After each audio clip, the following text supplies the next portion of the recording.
Dubai shopping ഫെസ്റ്റിവലിന്റെ ഭാഗമായുള്ള 30ാമത് global village ആഘോഷങ്ങൾ സമാപിച്ചു. സംഘർഷ സാഹചര്യങ്ങൾ മൂലം 50 ദിവസത്തോളം അടച്ചിട്ടതിന് ശേഷമാണ് ഏപ്രിലിൽ വീണ്ടും തുറന്നത്.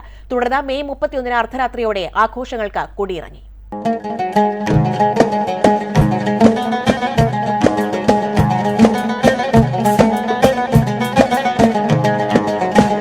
ലോകത്തിന്റെ വിവിധ രാജ്യങ്ങളുടെ സംസ്കാരങ്ങളും രുചിവൈവിധ്യങ്ങളും പരമ്പരാഗത കാഴ്ചകളും ഷോപ്പിംഗും ഒത്തുചേർന്ന ദുബായ് ഗ്ലോബൽ വില്ലേജ് ആഘോഷങ്ങൾക്ക് കൊടിയിറങ്ങി. 2025 ഒക്ടോബർ 15-നാണ് ഗ്ലോബൽ വില്ലേജ് ആഘോഷങ്ങൾക്ക് കൊടിയേറിയത്. ദുബായ് ഷോപ്പിംഗ് ഫെസ്റ്റിവൽ ഡിസംബർ 5-ന് ആരംഭിച്ച് ജനുവരി 11-ന് സമാപിച്ചെങ്കിലും ആഗോള ഗ്രാമം മെയ് മാസം വരെ തുടരുകയായിരുന്നു. ദുബായിലെത്തിയ സന്ദർശകരുടെ പ്രധാന ആകർഷണ കേന്ദ്രമായി ഈ വിനോദ വ്യാപാര സാംസ്കാരിക കേന്ദ്രം മാറി.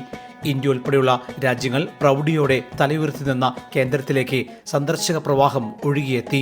ഫെബ്രുവരി 28-ന് ആരംഭിച്ച ഇറാൻ US യുദ്ധം മൂലം ഗ്ലോബൽ വില്ലേജ് 50 ദിവസത്തോളം അടച്ചിട്ടിരുന്നു. തുടർന്ന് ഏപ്രിൽ 20-നാണ് വീണ്ടും തുറന്നത്.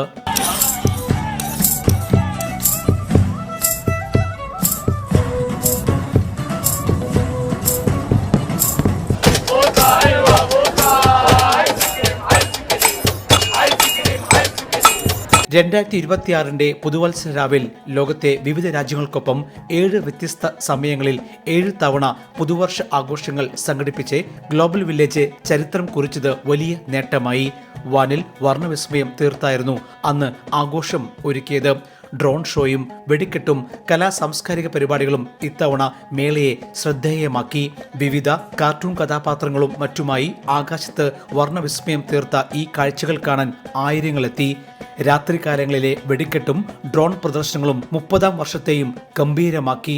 മെയ് 10 വരെ നീളുന്ന 30ാമത് സീസൺ പിന്നീട് മെയ് മാസം 31 വരെ നീട്ടിയാണ് കൊടിയിറങ്ങിയത്. യുദ്ധവും സംഘർഷവും മൂലം ദുബായ് ഗ്ലോബൽ വില്ലേജ് താൽക്കാലികമായി അടച്ചെങ്കിലും പിന്നീട് തുറന്നപ്പോൾ ആഘോഷങ്ങൾക്ക് ഒട്ടും കുറവില്ലെന്നാണ് ഇവിടുത്തെ കാഴ്ചകൾ മനസ്സിലാക്കുന്നത്.